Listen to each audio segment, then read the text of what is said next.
Hey y'all, it's Jennifer. Welcome back to my channel. Today I am coming to you with a Kindle Unlimited reading vlog. I either did not film an initial intro clip or I have somehow lost it. I possibly deleted it. I wouldn't put that past me. And so I am going back at the end of the vlog to tell you the books that I will be reading this week. I just wanted to take more advantage of my Kindle Unlimited subscription this week. I really enjoy Kindle Unlimited. I think it's affordable, and really in the end it pays for itself, especially when you consider the price of just regular Kindle books. I think Kindle Unlimited is a pretty great deal. But this week I wanted to focus on fantasy romance because that is really why I downloaded Kindle Unlimited. Fantasy romance has been very hit and miss with me on Kindle Unlimited. I think traditionally published fantasy romance has really hit well for me, but Kindle Unlimited fantasy romance has been very hit or miss. There have been so many that I've actually DNF'd, so I was really hopeful about the three of these. These are three of my most recently downloaded Kindle Unlimited fantasy romance picks, I think, and they're very different. They're not all fae romance, so congratulate me on that because I really did want to make them all fae romance. But the first book that I'll be reading in this vlog is A Ship of Bones and Teeth by Karina Halle. This is Karina Halle's newest book, and I really like her. She's probably my favorite Kindle Unlimited author. I really enjoyed last year a duology by her that was inspired by Finnish mythology, and it was basically a Death and the Maiden style story. And it felt very Hades and Persephone, and I just really enjoyed her writing in that. But I have also DNF'd books from Karina Halle. I DNF'd Blood Orange, which is her retelling of Dracula set in Venice. I don't really know why I DNF'd that. I can't tell you why that didn't capture me because that is just everything I'm interested in encapsulated in one book. But this is her newest, and it is a pirate romance. It's also semi a retelling of The Little Mermaid. But I will also be reading House of Beating Wings, which is a fae romance. I had to give myself one, okay? And this is a fae romance that's set semi in an Italian setting, which I thought was really exciting and really different for a fantasy romance. This is the one of the three that I think has sat on my Kindle the longest, so it was a really good time to get around to this one. And last but not least, I decided to read Fear the Flames, which is about dragons. And this is the book that I think is currently the most popular on BookTok in terms of fantasy romance. It's a newer release on Kindle Unlimited. So I really did want to get to this one very, very soon. Thanks for watching this vlog. I will see you in my first reading update. I'm about halfway through the Karina Halle book at this point, A Ship of Bones and something. But this is a pirate romance. It's also semi a retelling of The Little Mermaid. So our main character was a mermaid who became human for a prince who actually was really terrible and has been abusing her. And they have been captured by pirates, and the captain of the ship has a problem with the sea witch that our mermaid made her deal with. And so, of course, they're going to kind of team up to get back at this sea witch. I am really enjoying this so far. One thing I just really love is Karina Halle's writing. And this was true last year when I read the River of Shadows duology. The issue that I had probably overall with the River of Shadows duology was in fact the MMC. The male main character just was mouthy to me. And that is a pet peeve of mine. I've learned a lot as I've experimented in romance over the past year. There's a lot I don't like in a romantic main character. A lot of these men talk too much, and if you said some of this stuff to me, you would be picking yourself up off the ground, I can tell you that. So I was really worried coming into this about the MMC Ramsey. He has had kind of a mouth on him, but he's not been nearly as annoying to me as her other MMC was. What's weird is that I tried Blood Orange, which was Karina Halle's retelling of Dracula that is set in Venice, and I, for some odd reason, couldn't get into that. I have no idea why, because that is really ticking a whole lot of boxes for me. So I'm really encouraged by this. I'll go back to it, but the best thing about this too, in my opinion, is that this is a standalone. This is really going to be one and done. I'm really appreciating it, and I also really appreciate just the general Pirates of the Caribbean vibe that is present here. There are so many allusions to those films, and I just think it's really fun. I don't know that I would qualify this as a dark romance. I would say it's dark-ish. If you've read a lot of dark romances in your time and you're someone who really likes dark romance, I don't think this will even register to you. But if you're someone who has never gone into that genre, you may feel like this is really dark. I don't know. But I just am having a great time with it. I really, really enjoy her writing. She is one of the authors who really kind of put me in my place about my assumptions on Kindle Unlimited. I really had a view from the outside looking in about what was on Kindle Unlimited, A, but B, what the writing quality of Kindle Unlimited authors would be. And she's really proven me wrong, because I really do think her prose is kind of the strongest suit here. I will say I don't feel much of anything towards the MMC, whereas in River of Shadows, I was really intrigued by him. And River of Shadows had so much going on before we even got to the romance part of it that I just felt was really great, because you felt a level of intrigue. You were really curious about who the male main character was.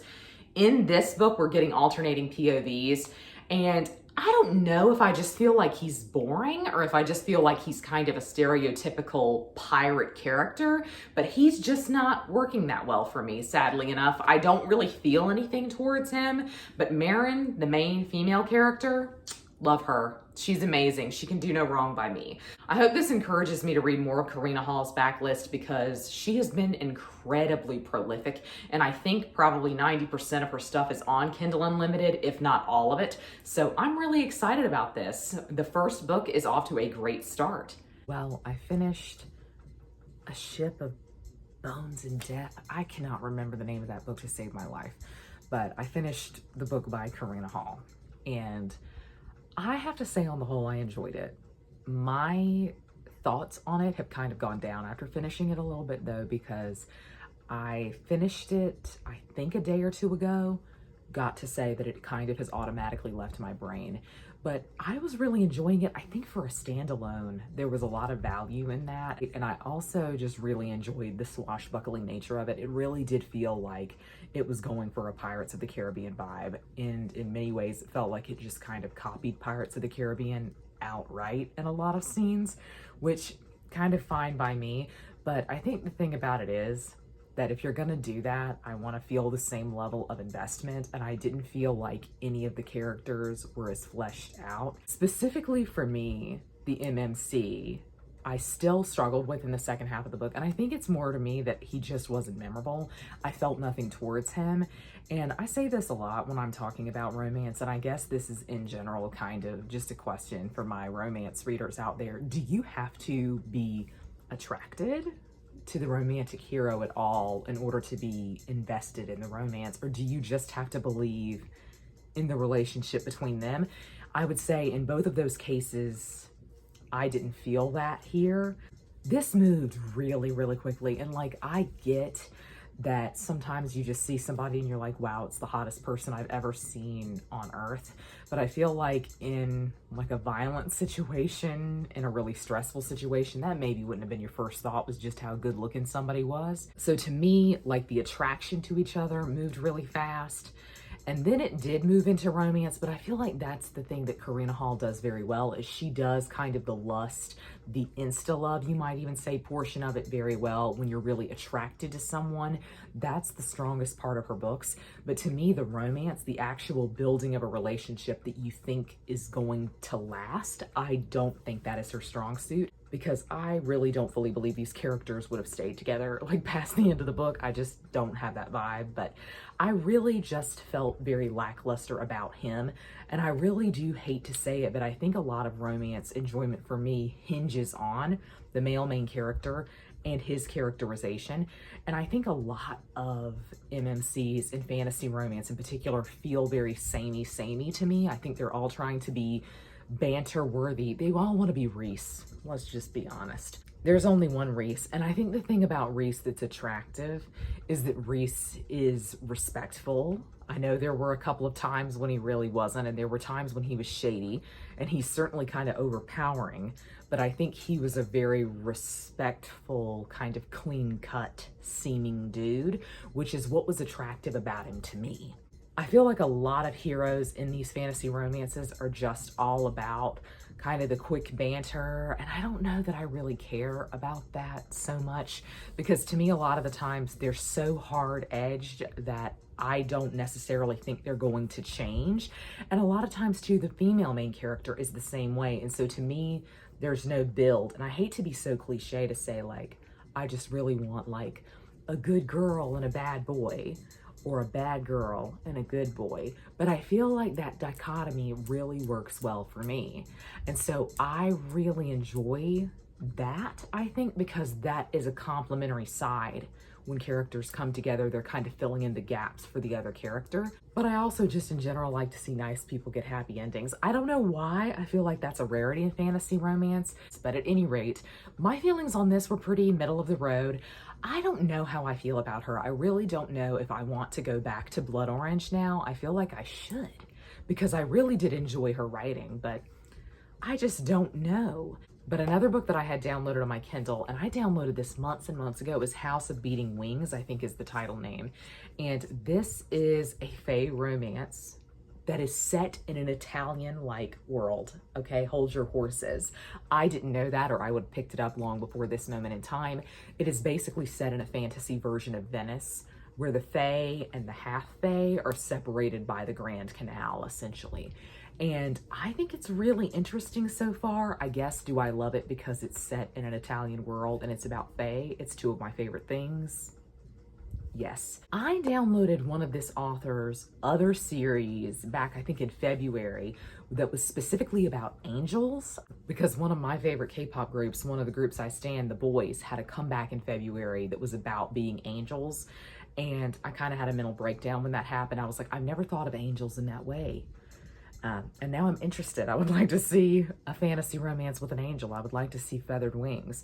And she was recommended to me, I think, by one of y'all. And I don't know if I even tried that, but I actually don't even know when I saw this. So I have no idea when I downloaded this to my Kindle. But so far, I am really enjoying this. I think the writing could be improved on just a little bit. It's also really, really long. To be the first book in a series, I feel like this is extremely long. I don't know if I'm going to read any more tonight. I feel like it's barely gotten going. I think our main character is going to be told by an oracle that she kind of has a royal future, but there's a guy in it right now who is a royal, who's just a genuinely nice person. And so I'm thinking either he, A, is not actually a nice person, or just B, is not going to be the guy that she has the romance with. So I love it. I can't pick him. I really can't. As soon as he came on, I was like, oh, I really like him. And then I read the description for the book and I was like, oh, it's probably not going to go my way. But we'll see. I love Italian-inspired fantasy. Some of my favorite things. They have been hit and miss for me in the past, but I just love anything that is set in kind of an Italian-like world. Especially Venice. I think that is an interesting setting for a fae romance. I would never have expected to see fae set in Italy, but I'm happy to be here. I am really happy about it. So that is my next read. I am about 10% of the way through. Really, really enjoying it so far, but I feel like we're taking such a long time to get to the point. Then I looked up how many pages were in it. I don't know why there are so many pages in a first book. Like, I feel like this is extremely long for a fantasy romance, but I think too, I've been noticing a trend that a lot of fantasy romances have been getting longer and longer. So maybe this is a good thing, and maybe it means there's going to be more focus on characterization. So I'm excited. Before I get into the reading update, I did get my nails done last night. Okay, let's process this. Thank goodness, because I was at the point where I hated pink, and pink is my favorite color, but I had pink nails for way too long. So yes, this is the best update in my opinion. But to get into the reading update, House of Beating Wings. This has gotten better in the last half. In fact, I'm almost done with it, and I would say the second half is just so much stronger than the first in that a lot has been going on. I feel like it's far more interesting than the first half, but this is an extremely long book. And I feel like it is specifically an extremely long book for a fantasy romance, and just in general to be the first book in a series. This has to be like 600, 700 pages. It is not bad. I really do want to say that. It's not bad. Do I feel at this moment in time like I will continue with the series? No. But I don't know how much that has to do with the writing and with the actual plot of the book, which I do think is interesting. I think it just took a really long time to get up off the ground and to get to the point. But really my frustration is all about Fallon, who is the main character. So Fallon is half fae. Her mother had an affair with a human. And so that's kind of the bulk of her issue, is not really knowing where she comes from, because she does have like an interesting ability, but she doesn't have magic the way a lot of half fae do. She is so frustrating to read about, and she's actually really annoying to read about, because to me, she is said to be 22, but I am telling you, this is a character who is 16 at most. I recognize that really when I was 22, I was still a child, so I can't really defend that, because I think the biggest thing that irritates me about her is just how naive she is. And I would definitely say at 22, you can still be naive, especially if you've been sheltered. And this is something that is constantly addressed within the plot. She'll say, I'm so naive, I can't believe I didn't get this. And some other character will say, you're not naive, you're just idealistic. You just want to see the best in everybody. You just have a positive outlook on life. No, she is naive. And she does need to learn some life lessons. I mean, literally some of the stuff she has cried about, I said, why don't we go touch grass, Fallon? You know, why don't we think about the fact that there are real problems in this world? And truthfully, I am not trying to be mean to her. I am not trying to be mean to her at all, but oh my gosh, she is so frustrating to read about. And what really gets me is all the men simping for her. I'm like, girl, I don't really get what they're seeing in you, but is that not the way it always goes?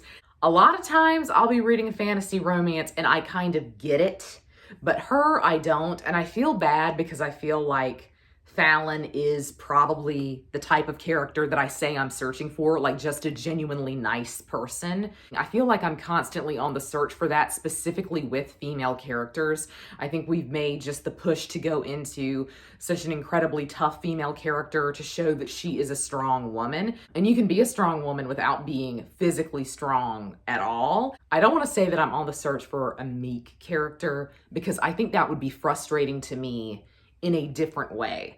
But this really bothers me. Her characterization really bothers me. Though I do have to say, in a positive sense, she has definitely changed a lot as a character from point A to point B.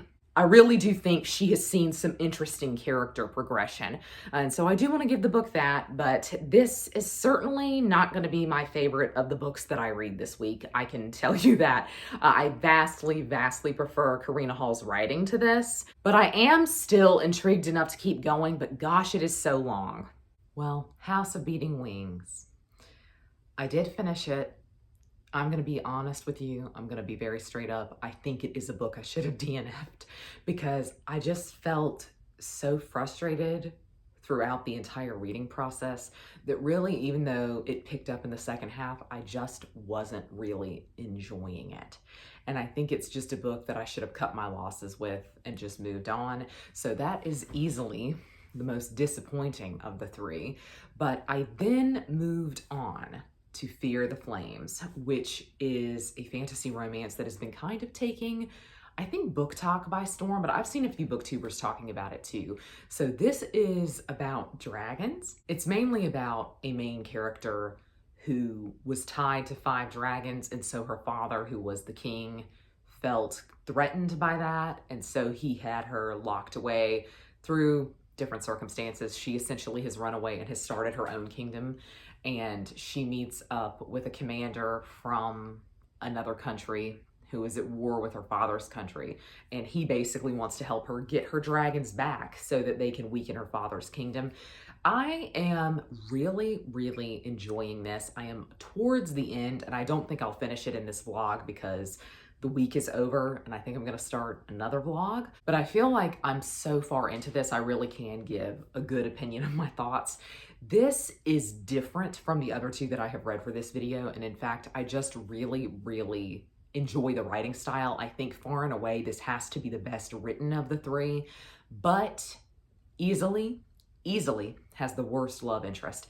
Believe it or not, House of Beating Wings, though I was disappointed with a lot of different aspects of it, I truly do think the romance was very well done. And I thought the romantic hero was really interesting and I was really into him. I felt like A Ship of Bones and Teeth had semi-forgettable main male character, but I still wound up liking him. This dude here, his name is Caden. He got on my last nerve immediately. We met him and I was immediately annoyed because he is somebody who uses a pet name. And I tell you what, maybe in the end, fantasy romance is not for me because I hate that. Please call me by my name. My name's not Angel. My name's not Baby. It's certainly not Baby Girl. And he says Angel, like immediately from like the first time they meet. It gave me the ick. And he just had a sleazy vibe to him from that alone to me. It's a shame because he was talked about as having a scar on his face, which is one of my favorite tropes in a romance. Love to hear about it. I love a man with a scar on his face in a fantasy book. So I thought, oh yeah, this is gonna easily be the best one in terms of romance, but he bothered me so much in the first half. He's gotten better. I guess this is my main critique of the book. It's really good. I'm really engaged in it, but it has moved relatively fast. It's also a really long book, like House of Beating Wings, but to me, it has moved incredibly fast, which has been both a good and a bad thing. It's been great in terms of plot. I feel like that's really where things were bad. With House of Beating Wings, I felt like the pace was so slow. But then in this one, the pace has been faster, which has been, of course, great for the plot, but it's also meant that their character progression has gone really rapidly. And I feel like they automatically started catching feelings for one another, and deep feelings. I'm not just saying, oh, you're attracted to somebody, which I think is natural.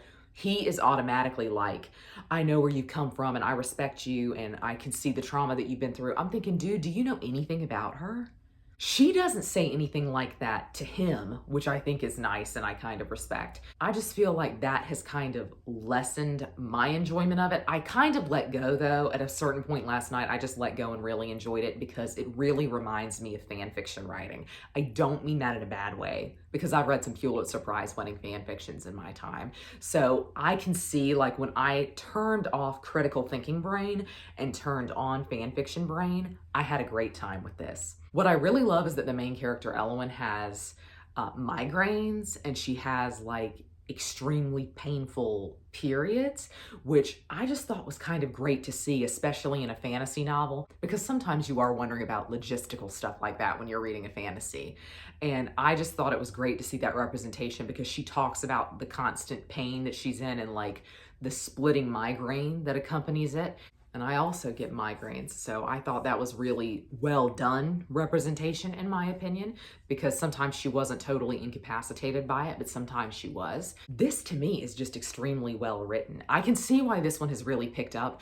I think Olivia Rose Darling has a few other books on Kindle Unlimited, so I would be interested to read some of her backlist. This is the only book out in this series so far. I will say a lot of people are saying like this scratches the fourth wing itch.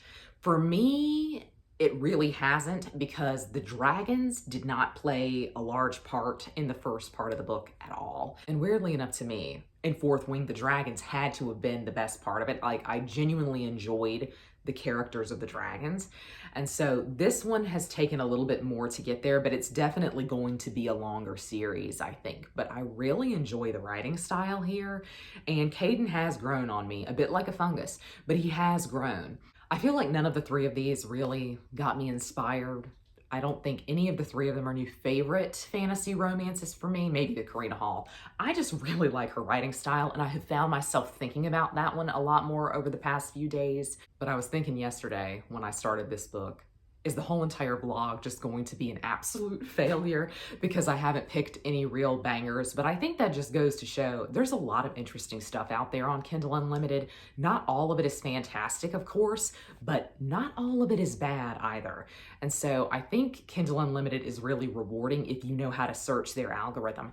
All three of these were recommended to me, and I can see why, because they definitely do resemble other books that I have read. And so I do think that the Kindle Unlimited algorithm is really smart, but I feel like all three of these are just kind of in the realm of 3 stars, which is kind of disappointing, but I still really had fun. And at the end of the day, that's why I'm reading. I'm reading to have fun, and I had fun with all 3 of these. I would love to know down below if you have read these. If you have some Kindle Unlimited recommendations for fantasy romance, let me know, especially if they have a soft hero. Let me know. But that's going to be all for me today. I hope you're all having a great week. Happy reading. Goodbye.